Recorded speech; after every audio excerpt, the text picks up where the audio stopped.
Hello hi friends, ఎలా ఉన్నారు? నేనైతే బాగున్నాను. సో ఇక్కడ వచ్చేసి ఏంటంటే బయట టిఫిన్స్ తెప్పించుకున్నాం అనమాట మేము. సో చాలా రోజులకి అస్సలు బయట టిఫిన్స్ మా హస్బెండ్ కానీ నేను కానీ బయట ఫుడ్ తీసుకోము ఎక్కువ. బట్ ఎప్పుడో ఒకసారి తినాలనిపిస్తుంది కదా, చెప్పండి మీరే. సో ఒక రోజు లేట్ అయిపోతే నేనే బయట నుంచి టిఫిన్స్ తెప్పించుకున్నాం అనమాట. సో నాకు వడ ఇష్టం, బోండా కూడా ఇష్టం. బట్ అక్కడ వడ లేదు ఎక్కువ. సో 3 బోండాస్, ఒక వడ. సో బాగుంది, పర్వాలేదు, 70 మార్క్స్ ఇవ్వచ్చు.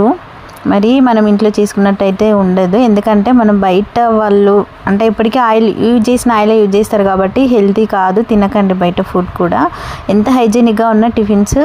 సో తగ్గించండి చాలా. ఎప్పుడో ఒకసారి అయితే పర్వాలేదు, జర్నీలో ఉన్నప్పుడు మనకు కుదిరినప్పుడు. సో నాకైతే వడ ఇష్టం కాబట్టి ఫస్ట్ వడ టేస్ట్ చేశాను. ఫస్ట్ టైం మన ఛానల్లోకి ఎవరైనా వస్తే మాత్రం సబ్స్క్రైబ్ చేసుకోండి, like, share, subscribe to my channel. మరొక మంచి వీడియోతో మనం కలుద్దాం. ఎంతవరకు మీలో బోండా ఇష్టమో నాతో షేర్ చేయండి. Bye bye.